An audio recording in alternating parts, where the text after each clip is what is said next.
E se eu te disser que o Bitcoin pode cair muito antes de alcançar a sua próxima alta histórica? E que essa queda não seria um sinal de fraqueza, mas o último empurrão antes de uma subida que pode acabar surpreendendo todo o mercado? O que você faria se você soubesse que essa despencada pode ser talvez a última oportunidade que muitos vão se arrepender de não ter aproveitado? Então seja bem-vindo ao canal 99 Bitcoins Brasil, eu sou o Victor Marinho e hoje vamos falar sobre um dos cenários mais comentados pelos analistas, que é a possibilidade de uma correção antes de vir aquela alta explosiva que estão esperando do Bitcoin. Para isso a gente preparou o nosso famoso mapa mental para ficar mais fácil a compreensão do conteúdo e começando pelo momento atual do mercado. Como vai o Bitica hoje? Em primeiro lugar, nesse exato momento, ele está sendo negociado na faixa de 116 a 117 mil dólares. E quando me perguntam, Marinho, quanto vai valer um Bitcoin daqui 10 anos? Eu respondo que vai valer a mesma coisa que vale hoje. Um Bitcoin. Não tem comparação de Bitcoin com moeda fiduciária, meu filho. Não importa se ele vai ser avaliado em 1 milhão ou 2 milhões de dólares. Um Bitcoin vai ser sempre um Bitcoin. E quanto mais o dinheiro é impresso no mundo, mais o Bitcoin tende a se valorizar perante essas outras moedas que não valem nada. Continuando aqui, no cenário do Bitcoin hoje, que o mês de setembro já está sendo considerado um dos melhores em mais de uma década. Eu já tinha falado no começo do mês, no outro vídeo, que sempre que chega o mês de setembro, a rapaziada já vem meio com medo, porque na maioria dos meses de setembro, foram meses que o mercado cripto fechou em queda, principalmente Bitcoin, Ethereum. Então, setembro sempre foi aquele setembro vermelho, o mês de queda, o mês do medo. Então, a rapaziada já chega com o pé atrás. Só que esse mês de setembro tá sendo maravilhoso, cara. O Bitcoin se manteve ali, segurou nos suportes, não fez muitas correções e tá subindo, né? Pelo contrário. E o que foi que impulsionou essa subida do Bitcoin justamente em setembro, que é um mês que o mercado já fica mais receoso, foi o corte de juros do Fed, que acabou jogando um combustível ali onde já tava pegando fogo. Aí veio o Fed, cortou os juros,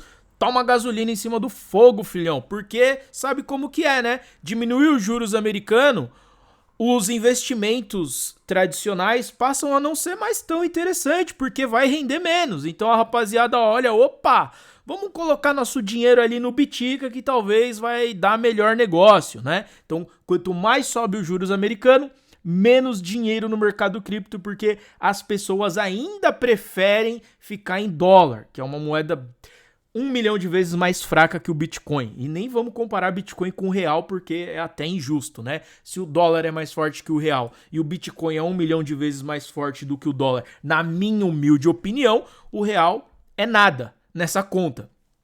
E agora vamos ver por que pode haver essa queda antes da alta. Aqui eu tô falando de fundamento, tá? Não tô com o gráfico aberto aqui na tela para fazer uma análise gráfica para você de cabeça, piroca, ombro. Pega o indicador RSI da cabeça invertida do tubarão que tá fazendo um padrão gráfico de borboleta. Nada disso, cara. Fundamento é o que conta. É claro que o gráfico serve para a gente ver o que aconteceu no passado, mas não tem como a gente tentar adivinhar o futuro com gráfico. O que vai dizer é os fundamentos do que está acontecendo no mundo, que reflete diretamente em todos os mercados. Então, primeiro ponto, os analistas falam que vai ter uma expiração de opções de 4,9 trilhões de dólares e isso pode gerar uma forte volatilidade. Veja que eu não estou falando de 4 mil dólares, nem de 4 milhões de dólares, são 4 trilhões. Até porque o Bitcoin hoje ele tem tanta força que nenhum movimento de 4 milhões de dólares não chega a impactar tanto assim o preço. Agora 4 trilhões já vai dar uma mexidinha no mercado, né, meu filho? Como que vai ser essa parada? Um outro fundamento é a questão dos mineradores e dos grandes players, né, os conhecidos baleias, que pode ser que eles aproveitem esse momento para realizar lucro. Se você não lembra, ou se você chegou agora no mercado, alguns meses atrás, tivemos a oportunidade de comprar Bitcoin a 70 e poucos mil dólares, cara. Foi lindo! Eu nunca tinha tido essa oportunidade de ver o mercado recuar tanto depois de ter batido os 100 e lá vai cacetada 1000, que foi quando o Donald Trump ganhou para presidente. O Bitcoin deu uma explodida, fez aquela recuada ali nos 70 mil e muita gente, meu Deus, é o fim, vou vender. Eu vendam, meu filho, vendam que eu vou comprar, porque a gente compra ao som dos canhões e vende ao som das flautas. Apesar que Bitcoin eu não vendo nunca, né? Enfim, pode ser que os mineradores e os baleias aproveitem esse momento para realizar os lucros. E também o mercado precisa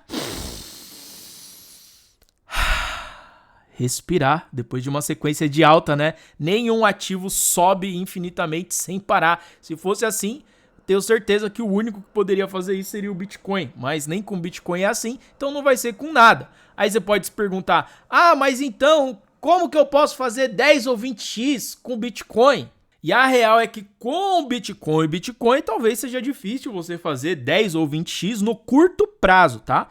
No longo prazo, a gente sabe que isso é fato que vai acontecer. Agora, no curto prazo, fica mais difícil. Então, uma oportunidade que eu vejo de curto prazo para os mais ansiosos seria apostar nas pré-vendas de criptomoeda, que são moedas que nem foram listadas ainda, que estão ali arrecadando grana, criando suas tecnologias, como o Bitcoin Hyper, por exemplo. Eles querem criar uma Layer 2 de Bitcoin com uma tecnologia vinculada à rede da Solana. Vou deixar o link do Bitcoin Hyper aí na descrição desse vídeo. Se você quiser conhecer esse projeto, tem o white paper, vai lá, dá uma lida. Eu tenho preguiça de ler. Então pede pro chat GPT, manda o link lá, fala, ô chat, analisa esse projeto aí pra mim e manda um resumo da parada, se vale a pena ou não.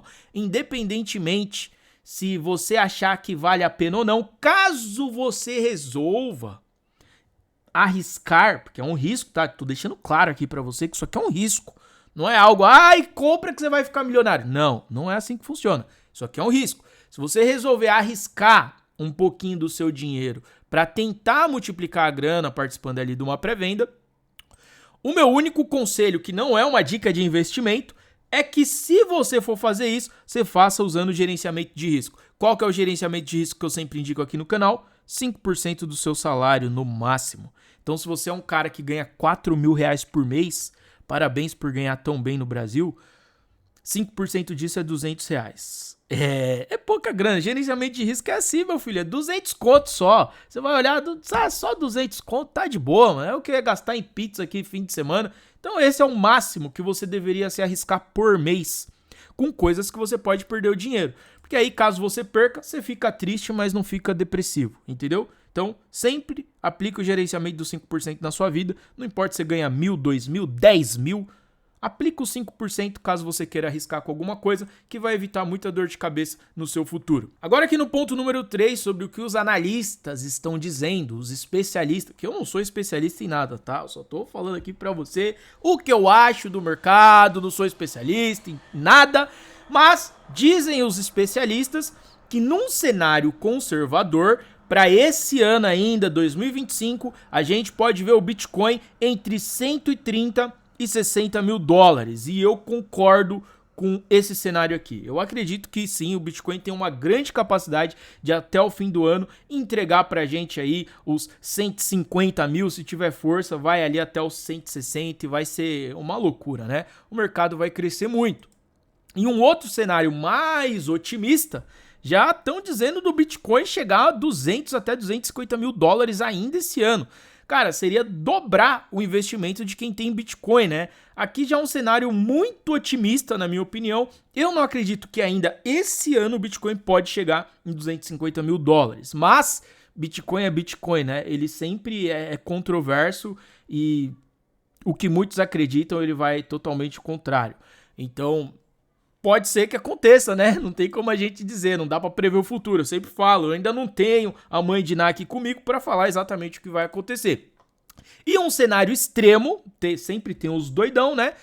Apontaram que o Bitcoin pode chegar até em $1 milhão ainda esse ano, o que eu acho extremamente improvável de se acontecer. É possível? Sim, mas, cara, é extremamente improvável. Esse ano eu acredito que não, tá? Mas que uma uma hora, um dia, né, em algum momento da história, o Bitcoin vai ser avaliado em $1 milhão, isso é fato. Quanto mais o dinheiro é impresso, mais o Bitcoin se valoriza perante as moedas fiduciárias, que são moedas de fé. Se você não sabe, desde 1970, esse dinheiro que a gente usa no dia a dia não tem paridade com nada, né? Antes de 1970 ainda tinha paridade com o ouro. Um país só podia ter em circulação em dinheiro, né, em cédulas, a quantidade de ouro que eles tinham na sua reserva. Hoje não existe mais isso, por isso que é moeda fiduciária, que vem da fé. Você acredita que vale alguma coisa aquele dinheiro porque o governo diz para você que vale. Então é baseado só nisso. E desde que aconteceu isso, que quebraram a paridade com o ouro, que começou uma coisinha muito conhecida por todo mundo, que é a inflação. Você poderia não conhecer sobre paridade com o ouro, poderia nem saber que até 1970 era assim, mas eu tenho certeza que a inflação você já conhece. E mesmo que você nunca tenha escutado essa palavra na sua vida, você já foi no mercado e viu coisas que custavam muito mais barato há um mês atrás, custando o dobro esse mês. É isso que é a inflação, tá? E agora vamos falar sobre o verdadeiro jogo por trás do preço do Bitcoin. Primeiro, os movimentos bruscos servem para tirar do mercado quem não está preparado emocionalmente. Os emocionados que chegam no FOMO, vou ficar milionário com Bitcoin em 2 meses, esse cara sai na primeira queda, tá? Então tem esses movimentos para poder tirar essa rapaziada. Os grandes investidores usam a volatilidade para poder acumular mais Bitcoin e mais barato. Eu já falei no outro vídeo que o Michael Saylor, que é o fundador da empresa que tem o maior caixa de Bitcoin do mundo, ele estava comprando Bitcoin a $114 mil. Se um baleia tá comprando a $114 mil, quem sou eu para recusar de comprar Bitcoin ao mesmo preço que eles? Tá entendendo a ideia? E um outro ponto do verdadeiro jogo é que enquanto a maioria se assusta com essas quedas, os preparados veem a oportunidade. Então nesse momento, Bitcoin ali na casa dos 117 mil, o que eu tô fazendo? Segurando meu caixa em dólar. Quando dá aquela quedinha para poder fazer aquela respirada, a gente vai e pesa a mão para comprar mais Bitcoin, simples assim. A conclusão da parada aqui para você, meu querido, é que não é sobre preço, é sobre como a vida nos testa antes de entregar as grandes recompensas. E assim como no mercado, os momentos de queda podem parecer assustadores, mas muitas vezes são apenas as etapas necessárias para a gente chegar forte no próximo ciclo de alta. Então aproveite as oportunidades. E a paciência e a visão de longo prazo não valem só para investir no Bitcoin não, viu? É uma parada que vale para qualquer coisa na sua vida. E se você curtiu esse vídeo, eu vou deixar aqui, ó, a indicação de mais um vídeo aqui para você continuar com a gente aqui nesse canal.